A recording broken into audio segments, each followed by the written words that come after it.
So we just continue with chapter 10, and we are on page 102. Mr. Hale then goes on and he elaborates. He provides the details of Mr. Thornton's growing up, which was really not pleasant. And on the second last line on page 102, that is really fine, said Margaret. What a pity such a nature should be tainted by his position as a molten manufacturer. And so clearly she sees his position as employer, as owning a factory. She sees that as a very bad and negative thing, and she uses the word tainted, meaning to be polluted by his position. Okay. And then on page 103, that first paragraph, when we have her explaining what she means, and it boils down to the fact that she despises him not only for being rich, but for how he becomes rich, what she sees at the expense of the common workers.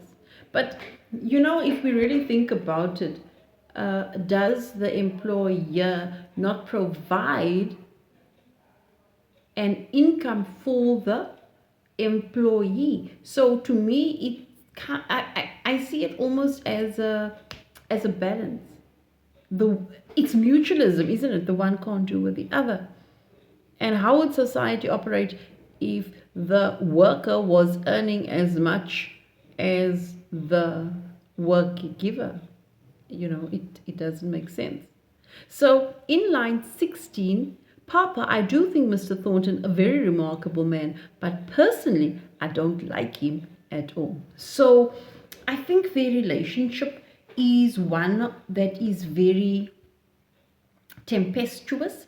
One minute they like each other, then they don't like each other, then they are attracted to each other, then they are getting offended. So there's quite a lot, which I think makes me to say that it's a tumultuous relationship. In line 20, the focus kind of moves away from Margaret and Mr. Thornton, and the focus is shifted to the mother. Line 20, I think almost to the end of the page, your mother looks sadly tired tonight, Margaret. Margaret had noticed, just please read all of that, had noticed the mother's jaded appearance with anxiety for some time past, and this remark of her father sent her up to bed with a dim fear lying like a weight on her heart. Why does she have this heaviness in her heart? Because she knows that this is not just some passing tiredness or ill health on the part of her mother, but look what happens further. The life in Malton was so different from what Mrs. Hale had been accustomed to live in Helston, in and out perpetually into the fresh open air, and the air was different, deprived of all the reviving principle. So the air tells us that is an important factor in the mother's growing ill health. The air, clearly she is inhaling substances which are bad for her lungs and which are making her more and more ill. From the last 5 lines, there were several other signs of something wrong about Mrs. Hale. She and Dixon held mysterious consultations in her bedroom, from which Dixon would come out crying and cross. Now, again, Dixon and Mrs. Hale, they have a long history together, and they have their own bond, and so it is the servant Dixon to whom Mrs. Hale confides. And you may find that a bit strange. Not a husband, not a daughter, a servant. And that is, of course, the reason why Dixon becomes that upset.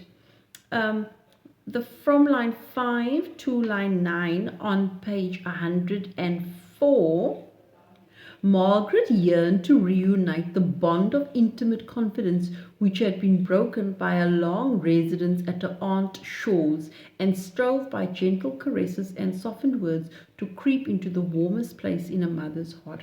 I find that quite interesting that I think she was gone almost 10 years, that she was not living at home.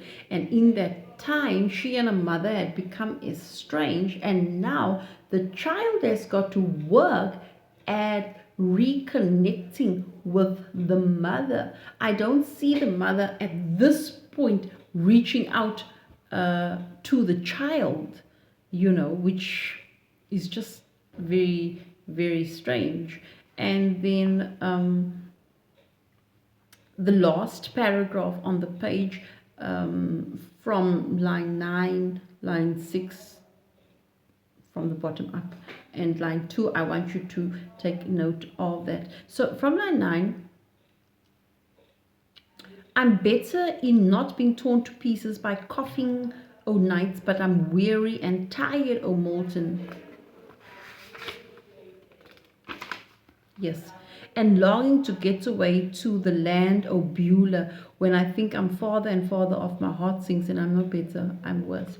And so here we've got Bessie really opening up to Margaret. And what is the land of Beulah? That's heaven. And she says, I wish I was dead. I'm tired of spending my nights coughing. Clearly, as a child working in the factories, her lungs have been damaged by the cotton fibers. And she's not getting any better. She's getting worse. And I think we can see how this is going to impact Margaret's further relations with Mr. Thornton. Then the last 2 lines on page 104, Bessie, do you wish to die? For she shrank from death herself, with all the clinging to life so natural to the young and healthy. And she is shocked that Bessie can even consider death. Because if you compare their lives, here's Margaret, she's young, she's healthy, she may not be from the richest family, but she's not experiencing hardship, right? And so for her, there's so much to live for, unlike for poor Bessie.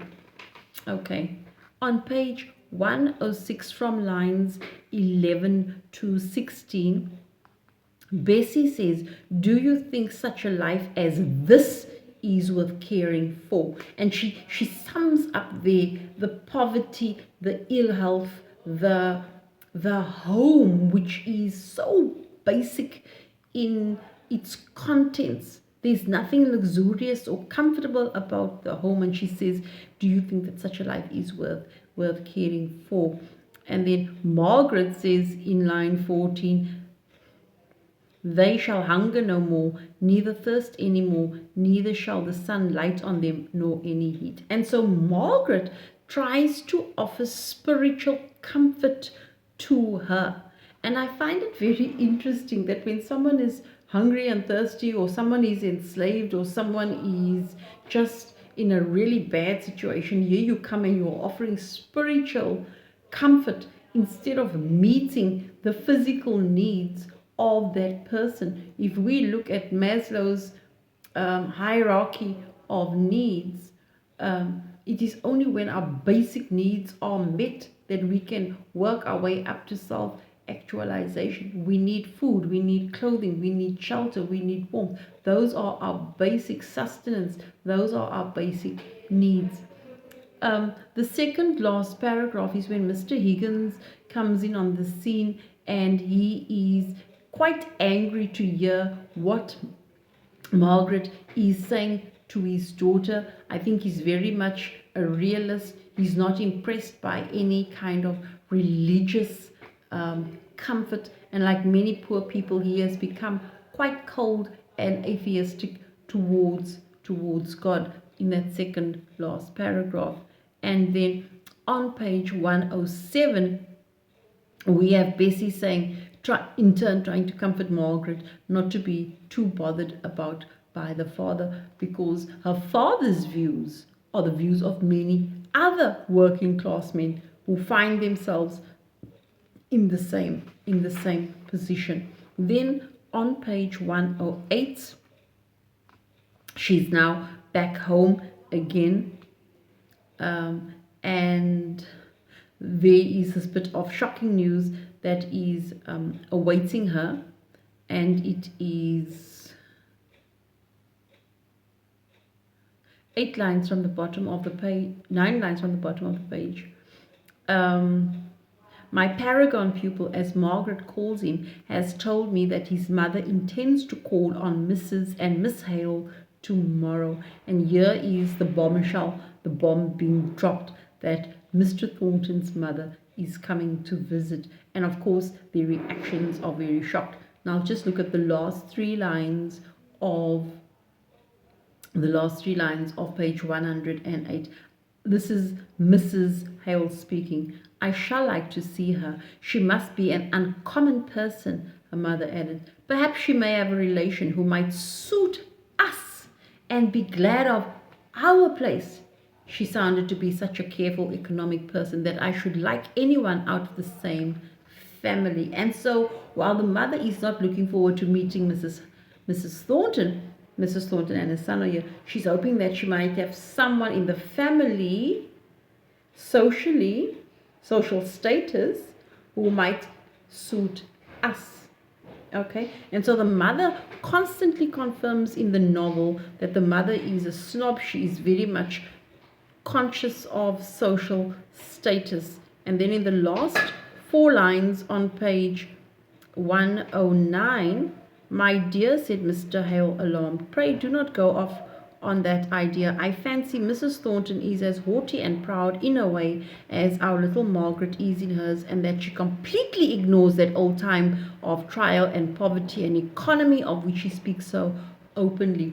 And so I'm going to conclude our chapter 11 on impressions with